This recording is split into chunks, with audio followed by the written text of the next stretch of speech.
우리가 함께 보실 하나님 말씀은 골로새서 1장 24절에서 2장 5절까지의 말씀입니다.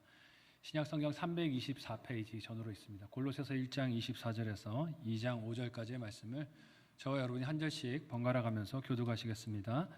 나는 이제 너희를 위하여 받는 괴로움을 기뻐하고 그리스도의 남은 고난을 그의 몸된 교회를 위하여 내 육체에 채우노라.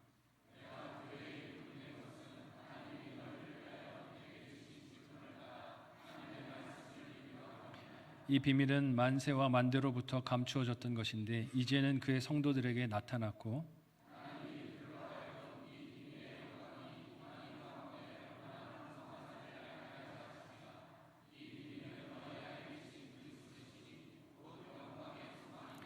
우리가 그를 전파하여 각 사람을 권하고 모든 지혜로 각 사람을 가르침은 각 사람을 그리스도 안에서 완전한 자로 세우려 함이니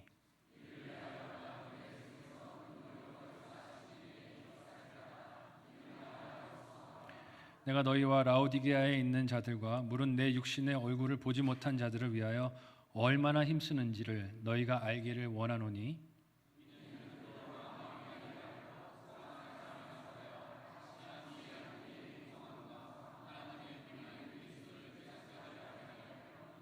그 안에는 지혜와 지식의 모든 보화가 감추어져 있느니라.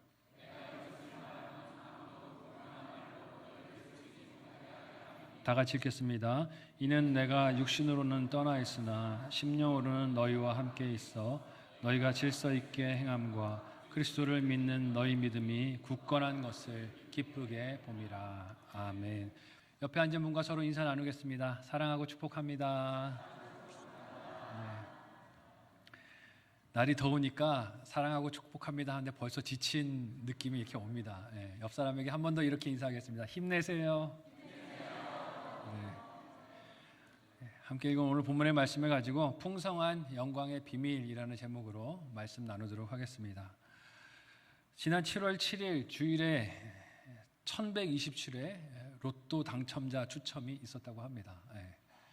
이렇게 찾아봤어요. 몇 번째가 되고 있나 찾아봤더니 1등에 당첨된 사람이 한 명만 나온 게 아닌가 봐요. 12명이 나왔다고 합니다. 그 중에서 서울 경기 지역에 있는 1등 당첨자가 7명이래요. 혹시 이 중에 한 분 계시지 않습니까? 7명이 서울 경기 지역에서 로또 1등에 당첨이 됐는데 이 7사람이 다 당첨된 게 자동 당첨이란 방식으로 됐다 그래요. 그래서 당첨이 자동으로 된다? 뭐지? 궁금해서 알아봤더니 번호를 추첨하는 걸 사람이 보통 자기들이 고르잖아요. 이 번호가 좋을 것 같은데 이런데 그것도 이제 요즘 귀찮아하나 봐요. 그래서 기계가 알아서 골라주는 대로 이렇게 뽑았는데 1등이 됐다라는 거죠. 총 45개의 숫자가 있는데 그 중에 6개가 맞으면 1등이 된다고 합니다. 한번 도전해 보시겠습니까? 지난주 그 추첨에서 1등이 된 12명이 각각 받은 상금이요. 얼마일까요? 궁금하십니까? 1등 한 사람에게 돌아간 금액이 22억이 넘는다고 그래요. 벌써 마음이 설레십니까? 근데 물론 거기서 세금 제하고 이런저런 비용을 제하면 많은 금액이 깎이게 되겠지만 여러분이 만약 그 중에 한 사람이라고 상상을 해보십시오. 내가 그 중에 한 사람이다. 벌써 얼굴에 싱긋한 미소가 지어지고 상상만 해도 좋으세요? 벌써 미소가 여러분 얼굴에 번지고 계세요. 그것이 오늘 나의 비밀이 되었다고 생각해 보십시오. 아무도 모르고 내가 하기는 했는데 1등이 나라는 걸 아무도 모르고 나만 알고 있다. 여러분 오늘 겪고 있는 어려움이 어떻게 와닿으시겠습니까? 그까짓 거 뭐 이거 됐는데 다 지나가지 뭐 하는 마음으로 기쁘게 지나가지 않겠습니까? 그것이 내 비밀이 되었다면 오늘 조금 힘든 일이 있어도 별로 힘들게 느껴지지 않을 것 같습니다. 왜냐하면 이제 그것만 받으면 다 끝나는 일이라고 느끼지 않겠어요? 조금만 기다리면 상금을 받기 때문입니다. 돈으로 겪는 오늘의 많은 힘든 일들이 그것 한 방으로 다 해결될 것이라고 기대하기 때문일 것입니다. 여러분 이것이 기쁜 비밀이 가지고 있는 힘이 아닐까 하는 생각이 듭니다. 예를 복권으로 들어서 죄송합니다. 하지만 이것만큼 돈의 힘을 맹신하고 살아가고 있는 오늘 시대 세상에 적절한 비유가 없을 것 같아서 말씀을 드렸어요. 일확천금이 지금 세상 사람들에게 복음으로 여겨지고 있지 않습니까? 일하지 않고 땀 흘리는 수고와 고통을 하지 않고 편안하게 누리고 쓰고 먹고 마시고 즐기고 사는 것이 인생의 가장 큰 행복으로 많은 사람들이 여기고 살고 있는 것 같습니다. 그러니 복권 뉴스만 나오면 사람들이 다 꿈꾸면서 나도 그 중에 하나였으면, 나도 그 중에 한 사람이었으면 하는 기대를 하지 않습니까? 그러나 이미 아시는 분들도 많으시겠지만 일확천금을 얻어서 행복을 누렸다는 사람이 있습니까? 대개는 없어요. 일확천금을 얻고 행복을 누렸다는 이야기보다 오히려 불행하게 그 인생이 망가지게 되었다 하는 뉴스를 볼 때가 많습니다. 불행이 그 이후로 찾아와서 인생이 다 파탄나고 가정이 깨어지고 자녀들은 뿔뿔이 흩어지고 세상의 노숙자가 되어서 살아가는 인생이 되었다 하는 뉴스를 심심치 않게 봅니다. 왜냐하면 사람은 남에게 돈이 있는 것을 가만히 두고 보지를 않아요. 어떻게 해서든지 달려들어서 빼앗고 착취하고 속이고 그것을 가로채려고 하죠. 남에게 돈이 있다는 것을 아는 그 순간부터 수단과 방법을 가리지 않고 그를 속여서 빼앗을 것을 궁리하고 달려들게 됩니다. 사도 바울은 지금까지 골로새서를 쓰면서 세상이 그 힘을 추종하고 따르고 있는 로마 황제와 그 통치 아래에 있는 행복이 아니라 예수 그리스도를 믿고 따르는 행복을 말했습니다. 왜냐하면 예수가 진정한 자유를 주시는 복음, 좋은 소식이 되시며 그 외에는 그 어떤 것도 진짜 좋은 소식, 복음이 될 수 없기 때문입니다. 바울은 자신을 만나 주신 예수 그리스도를 하나님의 아들이자 영생해 주시는 선물로 증거하는 그 일에 자신의 온 삶과 생명을 걸고 살았습니다. 이는 바울의 결심이나 인간적인 의지나 각오로 된 것이 아니라 성령님께서 예수 그리스도를 구주로 영접한 사도 바울을 그렇게 할 수 있도록 힘을 주시고 권능을 주시고 함께 동행해 주셨기 때문인 줄로 믿습니다. 성령으로 인해 교회를 핍박하는 일에 앞장을 섰던 바울이 이제는 회개하고 복음을 전하는 일에 가장 열정적인 사도가 되었습니다. 물불을 가리지 않는 열정적인 전도자가 되었어요. 하지만 바울이 전한 복음이 사람들에게 환영만 받고 칭찬만 받고 인정만 받던 것은 아니었습니다. 요즘 우리가 묵상하기도 했고 주일마다 살피고 있는 골로새서 말씀과 같이 복음을 듣고 교회가 세워지고 믿음을 가지고 서로 사랑하는 공동체도 있었지만 성도들도 있었지만 그렇지 않은 사람들도 많았어요.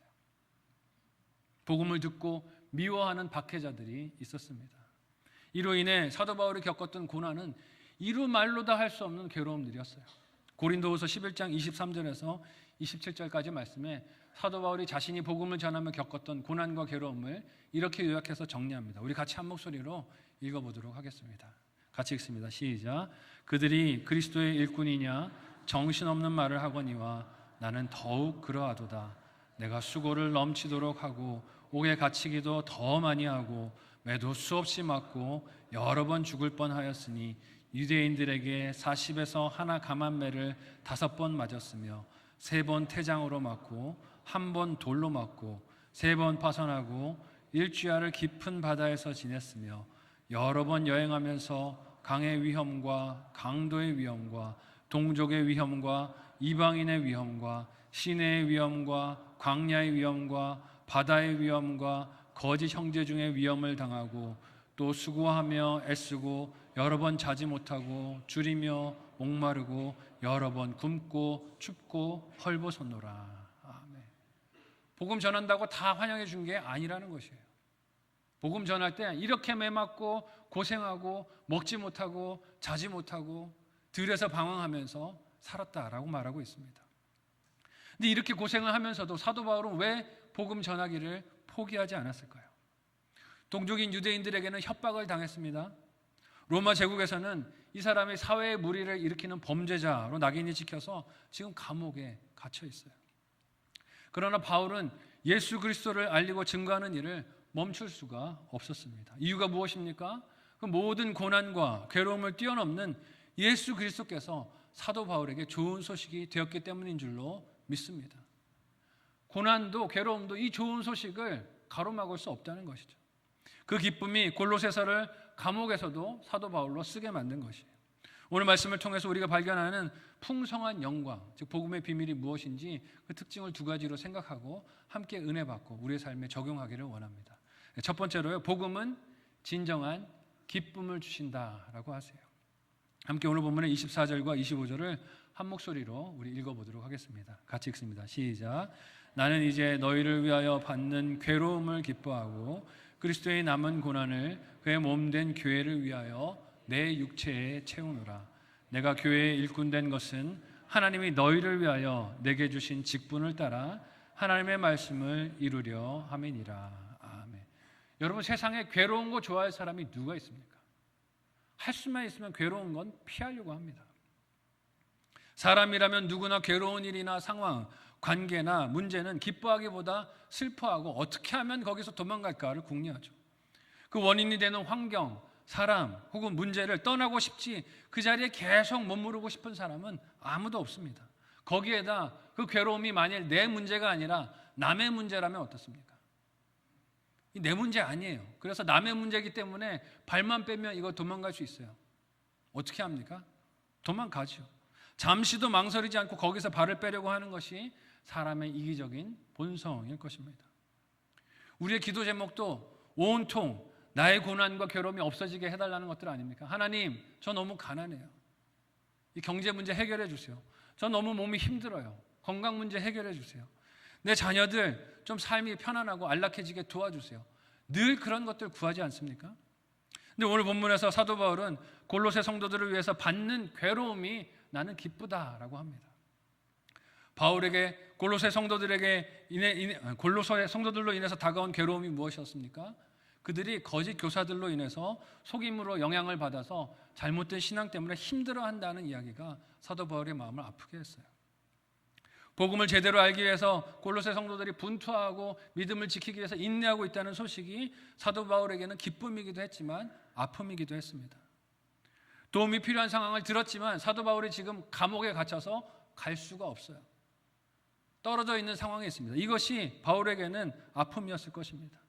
그리고 그냥 마음이 아픈 것으로 끝나는 것이 아니라 오늘 말씀을 보면 갇힌 중에도 애써 기도하며 하나님께 그렇게 부르짖었던 마음을 알 수 있어요. 여러분, 간절히 기도해 보신 분은 알지 않으세요? 간절히 기도하는 일 쉽지 않습니다. 땀을 흘리는 일이고 몸이 힘든 일이고 하나님 앞에 마음을 다 쏟아놓고 애가 끊어지는 것 같은 고통을 느끼는 일이 힘써서 기도하는 일이에요. 근데 바울은 이런 상황을 원망하거나 불평하지를 않습니다. 오히려 나는 그 일을 기뻐한다라고 말하고 있어요. 왜냐하면 이것이 영적 생명을 낳는 산구와도 같고 자녀를 양육하면서 겪는 고난과 어려움과도 같기 때문에 그렇습니다. 여러분, 부모님들 한번 생각해 보세요. 자녀들 키울 때 어렵다고 포기하십니까? 포기하지 않으세요. 힘들지만 그 안에서 기쁨이 있는 것을 봅니다. 사도 바울이 그런 마음으로 기뻐한다는 것이죠. 뿐만 아니라 바울은 그리스도의 남은 고난을 그의 몸된 예수님의 몸된 교회를 위하여 자신의 육체에 채우고 있다라고 고백합니다. 예수님에게 남은 고난이 있다는 말은 그 표현 자체가 오해를 줄 수도 있는 말이에요. 왜냐하면 예수님께서는 십자가에서 고난을 받으시고 죽으실 때 하나님의 뜻을 다 이루셨다라고 말씀하셨기 때문입니다. 우리 요한복음 19장 30절의 말씀을 한 목소리로 읽어보도록 하겠습니다. 요한복음 19장 30절 같이 읽습니다. 시작. 예수께서 신 포도주를 받으신 후에 이르시되 다 이루었다 하시고 머리를 숙이니 영혼이 떠나가시니라. 아멘. 예수님께서 십자가에서 달려 돌아가실 때 다 이루었다라고 말씀을 하셨어요. 그런데 그리스도께 남은 고난이 있다라는 말은 마치 그 표현 자체가 남아있다는 것이 예수님께서 다 이루지 못했다는 뜻인가라는 오해를 불러일으킬 것도 같습니다. 근데 이는 십자가 위에서 예수님이 받으신 고난이 부족하다라는 뜻이 아닙니다. 그의 몸된 교회 공동체가 사명을 감당하며 겪어야 할 고난, 즉 지금 사도 바울이 복음을 전하고 교회를 세우고 성도들을 영적으로 양육하는 일에 마음을 쓰고 애를 써서 기도하며 편지를 쓰는 것과 같은 이런 수고들이 남아있다라는 뜻이에요. 예수님께서 십자가에서 죄를 대속하시기 위해 받으신 고난은 오직 그 한 번으로 완전하고 충분한 줄 믿으시기를 바랍니다. 더 필요한 고난은 없어요. 그 고난과 죽음이 저와 여러분을 살리는 하나님의 뜻을 온전하게 다 이루셨습니다. 하지만 예수님께 속하게 된 주님의 몸된 교회가 그 복음을 세상에 증거할 때 남아있는 어려움들이 있다는 것이에요. 기다리고 있는 어려움이 있다는 것이죠. 그것이 남은 고난이 된다고 합니다. 복음을 전하며 직면해야 하는 사람들의 반대가 있다는 것이에요. 사람들의 멸시가 있다는 것입니다. 복음을 전할 때 사람들로부터 비웃음을 당하기도 하고 오해를 받기도 하고 조롱을 당하기도 한다는 것이죠. 그렇잖아요. 우리가 예수 그리스도의 복음을 전했을 때 내 삶이 힘들고 곤고하면 사람들이 뭐라고 말합니까? 하나님 믿는데 네 삶의 결과가 그거냐? 하나님 믿는데 네 배우자가 그렇게 됐냐? 하나님 믿는데 네 경제 사정이 그러냐? 하나님 믿는데 네 건강이 그렇게 어려우냐? 라고 조롱하고 비아냥거리는 일들을 만납니다. 이런 것들이 그리스도의 남은 고난을 내 육체에 채우는 일들이 된다는 것이죠. 또한 성도들이 신앙 공동체를 이루고 악한 영들과 전쟁을 하며 견디고 인내해야 할 고통과 괴로움의 과정들도 있다는 것입니다. 예수님께서 다시 세상에 오셔서 하나님의 나라를 완성하시기까지 남아있는 교회의 고난이 있는 것이에요. 바울은 그런 의미에서 교회가 복음의 비밀을 세상에 전하고 나타내며 필연적으로 겪어야 할 고난의 책임을 자신의 사역과 자신의 육체 가운데 채우는 중에 있습니다 라고 말합니다. 하지만 우리가 기억해야 할 것은 무엇입니까? 이 고난 때문에 절망하거나 좌절하거나 슬퍼하지 않는다는 것이에요. 왜냐하면 사도 바울은 그 고난을 지금 복음으로 인한 기쁨으로 받아들이고 있기 때문입니다. 그에게는 지금 남들이 보지 못하는 것을 보는 비전이 있기 때문이에요. 바울 안에 계신 그리스도 예수의 복음이 고난을 기쁨으로 끌어안게 하는 힘이 되고 원동력이 되었기 때문입니다. 같은 예수님을 믿는 믿음 안에 저와 여러분들도 있는 줄로 믿습니다. 교회를 이루면서 우리에게도 고난과 괴로움들이 있어요. 관계 속에서 어려움들을 겪기도 합니다. 하지만 그 괴로움 때문에 기쁨을 빼앗기면 안 될 줄로 믿습니다. 기뻐하는 저와 여러분들 되실 수 있기를 바랍니다. 우리 옆 사람에게 이렇게 인사해 보겠습니다. 기뻐합시다. 네. 그렇게 심각하게 기뻐합시다. 그럼 기뻐하겠습니까? 좀 웃으면서 기뻐합시다. 인사해 보겠습니다. 기뻐합시다. 네, 네. 기뻐하는 저와 여러분들이 되실 수 있기를 바라요. 세상이 주는 괴로움 때문에 내게 있는 그리스도 예수로 인한 기쁨을 빼앗기지 마시기를 바랍니다. 바울은 당시의 사회와 제국이 믿고 따르는 세계관과 가치관에 자기의 삶을 내주지 않았습니다. 하나님이 주신 예수 그리스도의 세계관과 가치관으로 세상을 보고 자기 사역을 보고 곁에 있는 성도들을 보고 기뻐하고 즐거워했습니다. 세상은 이해 못했어요. 많이 배웠는데 왜 네 인생이 이렇게 괴로우냐? 조롱했겠죠. 유대인인데 왜 동족들로부터 그렇게 미움을 받는가? 외적인 모습은 고통의 연속이고 미련하고 유치해 보였지만 사도 바울은 누구보다 자유했고 기뻐했고 행복했습니다. 오늘 내 입의 말은 어떻습니까? 내 얼굴의 표정은 어떻습니까? 예수님을 알고 보는 기쁨이 그 증거들이 과연 내 언어에, 내 표정에, 내 삶에, 관계에 드러나고 있습니까? 나는 어떤 것을 보고 세상을 살아가고 있습니까? 우리가 바울과 같이 복음 안에서 걷고 있다면 우리는 세상이 우리에게 강요하는 것과 다른 것을 보며 사는 사람인 걸 증명하게 될 줄로 믿습니다. 세상은 우리에게 물어볼 거예요. 넌 가진 게 하나도 없는데 뭐가 그렇게 기쁘니? 예수 그리스도로 기뻐하는 모습을 보여줄 수 있는 저와 여러분들이 되실 수 있기를 바랍니다.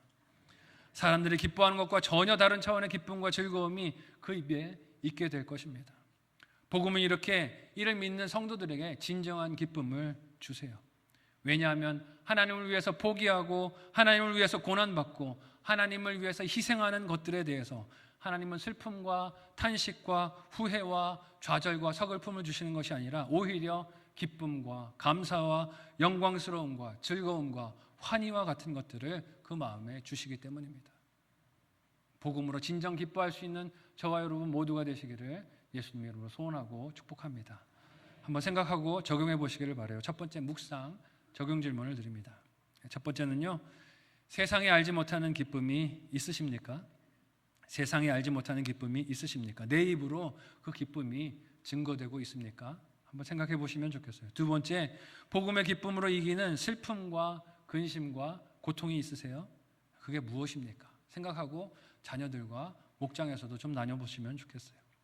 이렇게 복음이 진정한 기쁨을 주시고 슬픔과 괴로움들을 이기게 해주시지만 우리의 삶에 이런 모습들이 잘 나타나지 않는 이유가 무엇일까요? 두 번째로, 복음은 믿음으로 받아들여야만 드러나는 비밀이기 때문에 그렇습니다.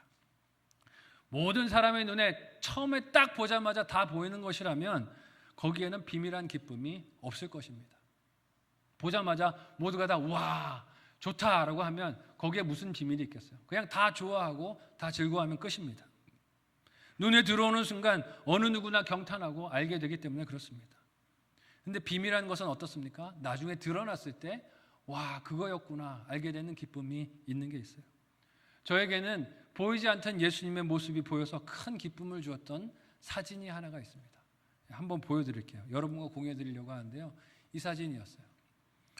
여러분 이 사진에서 예수님이 보이십니까?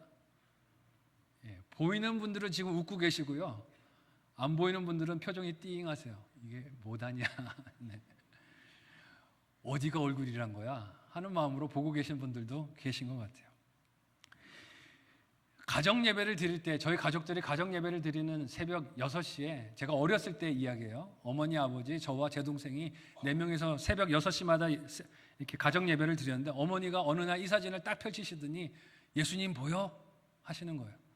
그랬더니 온 식구들이 다 보인다고 하는데 누구만 안 보였을까요? 저만 안 보였어요. 저만 안 보이는 거예요. 그래서 어디가 예수님 얼굴이 있다는 거예요? 그랬더니 여기가 콧날이고 여기가 눈이고 여기가 예수님 수염이고 여기가 예수님 이마고 하나도 안 보이는 거예요. 저는 어디가 수염이 있어요? 안 보인다고. 그런데 온 식구들은 다 보인다고 기뻐하고 즐거워하는 거예요. 그러면서 이제 제 동생이 저를 놀리기 시작합니다. 에이 안 보여 안 보여. 눈도 안 보이고 아무것도 안 보이네. 근데 이게 처음에는 장난으로 봤다가 점점 속에서 화가 나는 거죠. 온 식구들이 보이는데 왜 나만 안 보이는가? 얼마나 서럽고 슬펐는지 모릅니다. 그날 가정 예배 마치면서 기도를 하는데요. 제가 하나님 앞에 원망하는 마음이 들었어요. 다 보이는데 왜 저만 안 보여요? 보이려면 다 보이든가 안 보이려면 다 안 보이든가 왜 누군 보이고 누군 안 보여요? 서운한 마음이 확 드는 것이죠. 그런데요. 어느 날 갑자기 안 보이던 예수님의 얼굴이 제 눈에 보였어요. 정말 눈물 나게 좋았어요. 그랬구나. 여기가 코였구나. 여기가 눈이었구나. 여기가 이마였구나. 내가 어딘지 알겠다. 너무너무 좋은 거예요. 얼마나 기뻐했는지 모릅니다. 만약 처음 보는 딱 그 순간에 보였다면 이런 기쁨이 있었을까요? 없었을 거예요. 깨닫지 못하던 것들을 보고 즐거워하고 기뻐하는 것을 알지 못했을 거예요. 그런데 안 보이다가 보이게 되니까 이거구나, 이거였구나, 예수님이 여기 있었구나 하는 것을 알게 되고 너무 기뻐하게 되는 것이죠. 깨닫지 못하던 것을 보고 즐거워하는 기뻐하는 것에는 그 속에 드러남과 감추임이 공존하고 있는 것을 보게 됩니다. 과정이 어떻게 되었든지 간에 감춰진 것이 나에게 드러날 때 우리는 말로 형용할 수 없는 기쁨이 있어요. 제가 이게 보이게 된 날 이후로 어떻게 됐을까요? 제 동생에게 말하지 마, 설명하지 마 막 이랬었는데 나중에는 제가 이 사진을 들고 찾아다니면서 설명하는, 여기가 코고 여기가 눈이고 여기가 수염이고 제가 그러고 있더라는 거죠. 사도 바울이 복음의 이런 특징을 오늘 본문에서 이렇게 말을 합니다. 함께 1장 26절에서 27절을 한 목소리로 읽어보도록 하겠습니다. 같이 읽습니다. 시작. 이 비밀은 만세와 만대로부터 오므로 감추어졌던 것인데 이제는 그의 성도들에게 나타났고 하나님이 그들로 하여금 이 비밀의 영광이 이방인 가운데 얼마나 풍성한지를 알게 하려 하심이라. 이 비밀은 너희 안에 계신 그리스도 신이 곧 영광의 소망이니라. 아멘. 바울은 하나님께서 오랫동안 감추어 두셨던 비밀이 예수 그리스도라고 증거합니다. 그런데 그 비밀이신 예수님께서 지금 골로새 교회 성도들의 마음 가운데 계시다라고 말하고 있어요. 감추어졌던 것이 그들이 들은 복음을 믿음으로 말미암아 드러나게 되었다는 것이죠. 하나님께서 온 인류가 사모하며 알기를 원하였던 구원의 길과 소식을 예수 그리스도를 통해 드러내 주셨다는 것입니다. 그 주님께서 십자가에 죽으시고 부활하시고 승천하신 후 성령님께서 오셔서 사람들의 마음을 열어주시고 믿게 해주셨을 때 그 비밀이 보이게 되었습니다. 이것은 사람이 열심히 노력하고 애써서 보이게 된 것이 아니에요. 성령 하나님께서 감겼던 눈을 뜨게 하시고 믿음을 주시고 보게 해주셔야 보게 되는 것이었습니다. 그래서 그것이 보게 된 사람들은 기쁨으로 자기의 삶을 사도 바울과 같이 헌신하게 된 것이죠. 좀 전에 보여드렸던 그 사진 속에 예수님의 모습이 어느 순간에 드러나고 나타나게 되듯 하나님은 오랫동안 감춰져온 복음을 하나님의 뜻과 경륜에 따라 세상에 드러나도록 인도해 주셨습니다. 오늘 말씀에서 우리가 발견하는 그 복음의 놀라움은 하나님께서 이 비밀을 하나님의 백성이라고 자처했던 유대인들에게 먼저 드러내 보여주신 게 아니라 이방인들, 언약 밖에 있었다라고 생각했던 사람들에게 먼저 드러내서 보여주셨다는 것이에요. 왜요? 풍성하다는 것을 보여주시려고요. 능력으로 아는 게 아니라는 것을 보여주시려고요. 이 비밀에서 제외된 듯하였고 하나님과 연관이 없어 보였던 이방인들에게 하나님의 비밀이신 예수 그리스도를 먼저 보이게 하심으로 하나님 복음이 얼마나 풍성하고 모자람이 없는 것이며 놀라운 것인지를 교회와 온 성도들에게 보고 깨닫게 해주셨습니다. 즉 이 복음은 언어를 읽는 능력이나 이해하는 이해력이나 혹은 늘상 경험할 수 있는 현상이 아니기 때문에 깨달아지고 믿어졌을 때 겸손해야 한다는 것을 우리에게 보여주신 거예요. 특권의식을 가질 일이 아니라는 것입니다. 서로 더욱 겸손하며 이 복음을 믿게 되었을 때 서로를 이 복음 안에서 더욱 완전하게 서도록 돕고 사랑하는 일로 힘을 다해야 한다는 것이에요. 겸손함과 공동체 의식이 있어야 한다는 것입니다. 바울은 그런 의미에서 복음을 깨닫고 전하는 목적을 어떻게 오늘 본문에서 말합니까? 함께 1장 28절의 말씀을 한 목소리로 읽어보도록 하겠습니다. 같이 읽습니다. 시작. 우리가 그를 전파하여 각 사람을 권하고 모든 지혜로 각 사람을 가르침은 각 사람을 그리스도 안에서 완전한 자로 세우려 함이니. 아멘. 즉 우리가 예수님을 알게 된 것, 믿게 된 것, 가르치는 그것은 내가 먼저 이 비밀을 알았다고 자랑하고 내세우고 내가 너보다 낫다는 것을 드러내려는 것이 아니라는 뜻입니다. 서로 함께 그 비밀을 알고 보는 것이 중요하기에 섬기는 마음과 겸손한 마음과 하나 되는 마음으로 수고하여 이 예수님을 보이려고 애써야 한다는 것이에요.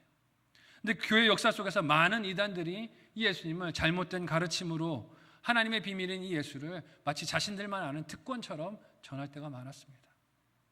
자신들 멋대로 풀고 왜곡하고 해석하면서 자신들이 이 예수 그리스도를 비밀로 알고 있는 것처럼 그렇게 사람들의 마음을 미혹하고 속이면서 역사 가운데 등장했었어요. 요즘도 우리 주변에 그런 이단들이 판을 치고 있습니다. 바울은 예수님을 믿는 신앙 안에서 새로이 태어난 골로새 성도들이 그런 잘못된 가르침과 속임수들에 넘어가서 엉뚱한 그림을 그리지 않기를 원했어요. 그래서 이런 골로새서와 같은 편지를 쓰며 자신이 어떤 목적과 동기로 이 고난 속에서도 감옥 속에서도 편지를 쓰고 있는가 하는 것을 증거한 것입니다.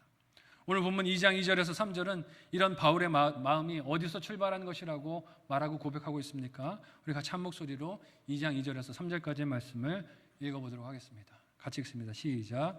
이는 그들로 마음의 위안을 받고 사랑 안에서 연합하여 확실한 이해의 모든 풍성함과 하나님의 비밀인 그리스도를 깨닫게 하려 함이니 그 안에는 지혜와 지식의 모든 보화가 감추어져 있느니라. 아멘. 사도 바울은 감춰진 하나님의 비밀인 예수님이 성도들에게 깨달아지기를 간절히 원했습니다. 그들이 눈을 떠서 하나님의 비밀이신 예수 그리스도를 알 수만 있다면 자신이 구차해지는 것도 마다하지 않았어요.